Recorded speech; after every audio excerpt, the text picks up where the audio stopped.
Hello, this is Vivica Williams, and you're watching Head to Head. The global environmental situation is deteriorating, and the international community is making great efforts to address the problem.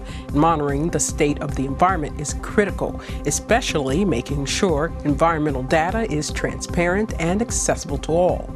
According to open data specialists, this will lead to increased ownership and community awareness. Ukraine is a world leader in open data. To talk more about this, we're joined in the studio today by Kateryna Onyliogwu, the TAPAS Project Open Data Team Leader. Hello. Thank you so much for joining us today, Kateryna.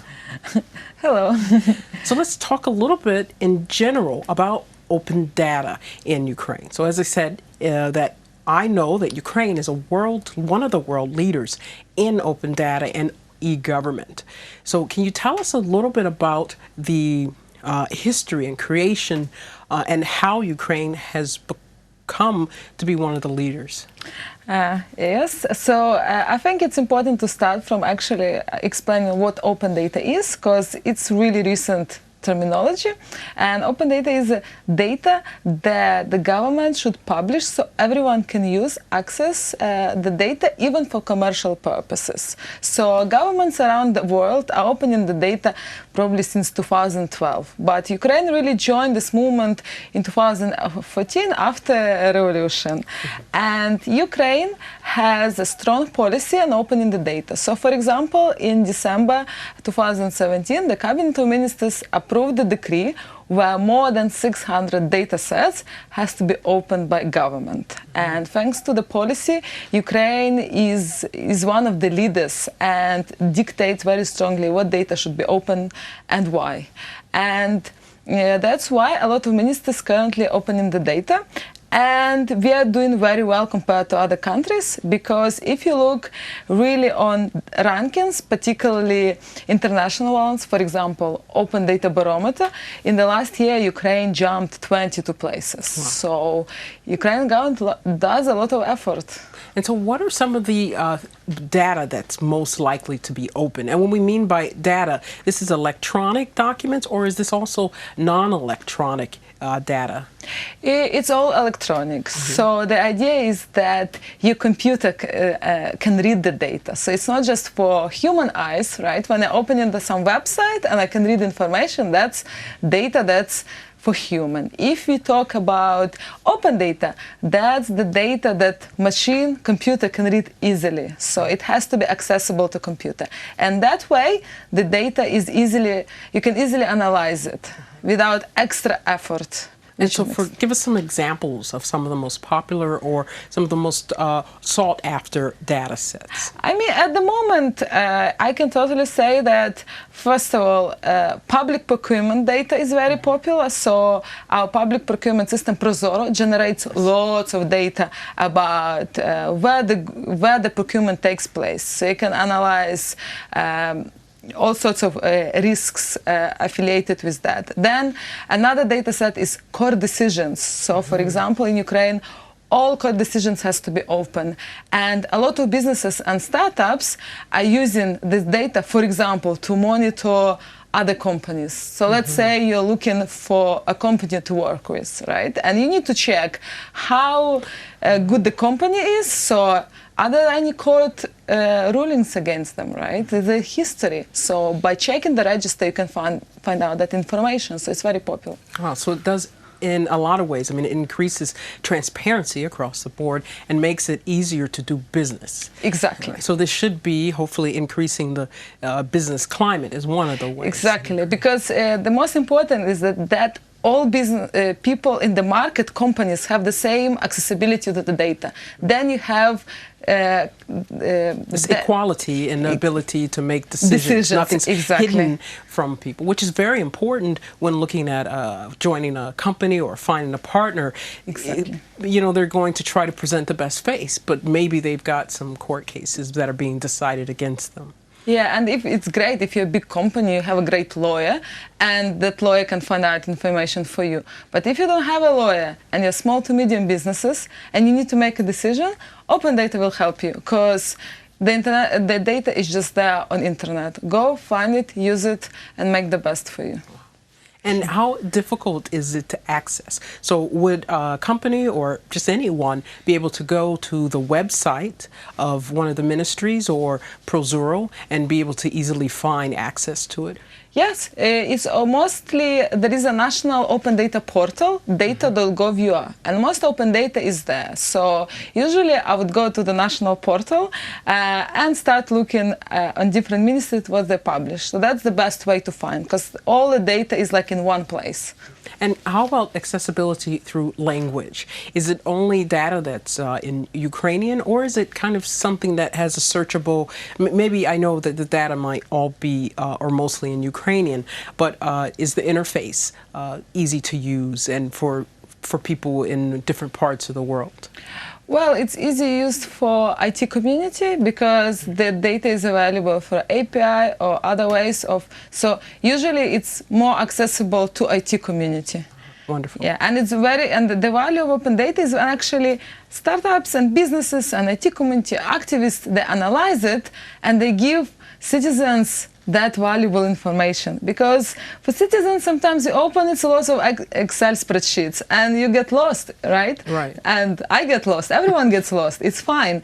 That's why in Ukraine we have such a strong IT community, we have startups, they keep creating these projects. For example, we have a national IT competition called Open Data Challenge, where different startups come to us and we support them with developing their products, and they're using open data, because the most important that when open data is used, then it's valuable. If it's just sitting on ministry website, who needs that? I mean, well, it's not right. You can have lots of things, but if you can't use it or make use of it, then it is. It's no different than not having access. Exactly. Well, that's excellent to know. And as we know, IT is such a strong point for Ukraine. This must definitely make a difference in other IT companies abroad wanting to work with IT here. Now, I know that you worked for some time in London before coming to Ukraine. And can you tell us, give us some ideas? You worked there, you said, with a lot of different countries. So how does Ukraine compare to some of the other countries or some of the other experience you saw there? Well, I can definitely say that Ukraine, in the region, Ukraine is one of the leaders, for sure. Because, for example, there is a global initiative called International Open Data Charter, when countries on higher level can say, we are committed to opening up the data. And they say to the world, by joining the charter, that we are open and we're going to do the best. So, for example, Ukraine is the first country in the post-Soviet world who joined this charter. And it showed that Prime Minister is serious about it. He didn't just promise the citizens that it's going to be open, promise to the whole international community. So that's really, that's pretty exciting. And in general, I think, usually I try to look objectively on how we're doing, and the rankings tells a lot. And in Ukraine, last year, we were the best performing country. Okay. And a lot of experts were commenting that Ukraine made huge steps. So I believe the situation is pretty positive right now. There is lots of work to do. There is more data sets to open, but at least the core data sets are already opened in Ukraine. Well, this definitely shows from this jump by 20 every year. There's a huge jump in standing. And let's talk specifically about this ecological data set. So I know this is a project you're working on with TAPAS, which is transparency and let me see. Transparency and accountability in public administration of services, TAPAS. So tell us a bit about that project and what the emphasis and focus is. Well, every year we try to work with different government agencies and ministries to help them to open the data. Because sometimes there are issues like people in government might not understand how to do it correctly, right? Or they don't know what is the use of it and how to engage community using it. So that's why our project supporting different ministries and agencies. And this year we worked with State Agency of Water Resources to help them to open up all the data about water monitoring. So what State Agency of Water Resources, they collect water for analysis in 445 places in Ukraine. And they collected, and there are more than 16 indicators on which they collect. and it was always closed. And this is a big issue. Yeah, it was always closed. So, for example, if I'm an activist and I know the water is not, I can see the water is not clean, right? But you can't find the... Exactly. When you have data, you can ask your local government what's going on. You can check what is the situation, and you can ask not just government what's going on, but what do they do about it? Right, you have definite things to be able to hold them accountable. And this comparison as well makes a very big difference, especially for NGOs that work in this sphere, to be able to show the changes. I mean, how far back does the access go here?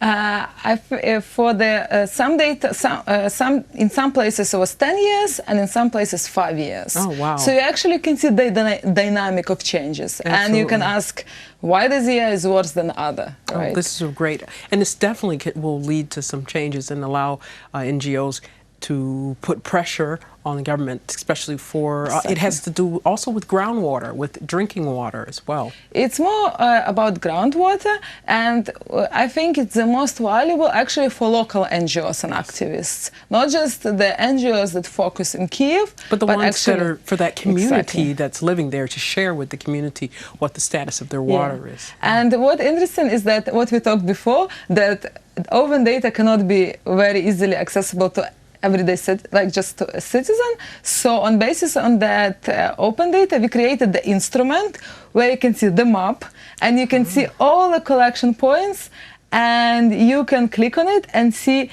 for each indicator what is the situation, and across years. So it allows citizens to have the use of this open data.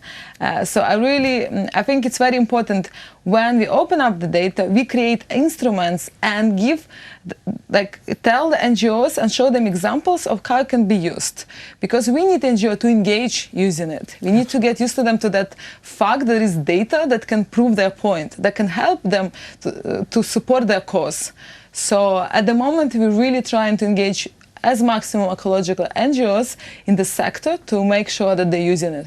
And not only the NGOs, but as you were saying with this, this very simple to use mapping, this demonstration, simple citizens, individual activists can really, get a sense of what this is and start to make changes or to push for changes by themselves. Exactly. Especially in smaller communities. Yeah. I think open data really empowers citizens. It gives them that proof to say that, well, this is what it is, and this is government data.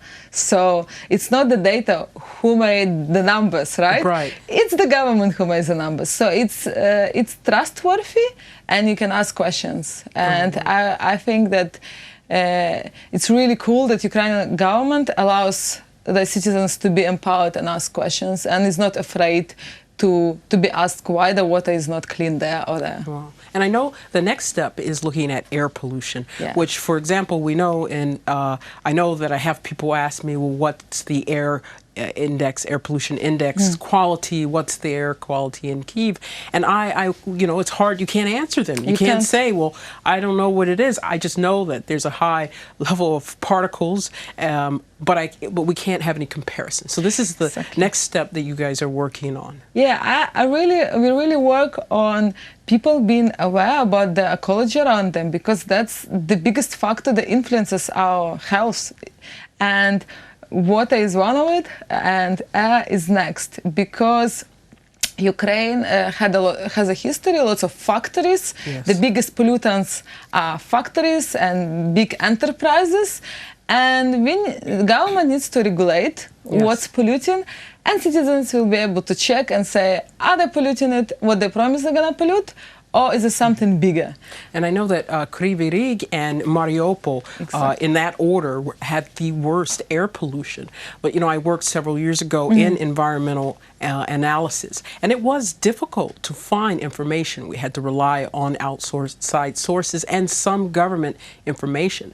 But it wasn't something that was easily accessible to the public, and also the data, the information, discussions stayed within the NGO or the government communities. So for people to know what their air quality is when they walk outside, it's definitely going to be something life-changing for many people. Especially, I want to wake up in the morning and to know what's going on around me, right? Exactly. I don't want just to check my bus when it's going to arrive. I want to check what I'm breathing today. Because in other governments, for example, when I lived in Britain, you could go on a website and they would tell you what is air quality in that particular area and what you need to do if it's over. Exactly. Because government needs to protect the citizens and give them advice. So today, please be careful. Like, it's normal. And I think it's a big step for our government to actually take responsibility for what's going on and give the best advice possible for citizens on how to protect themselves. Oh, absolutely. Thank you so much for being with us today, Kateryna. Thank you for having me. And that was Kateryna Onyliogwu, Open Data Team Lead of the TAPAS project. Thank you for watching and stay tuned for more.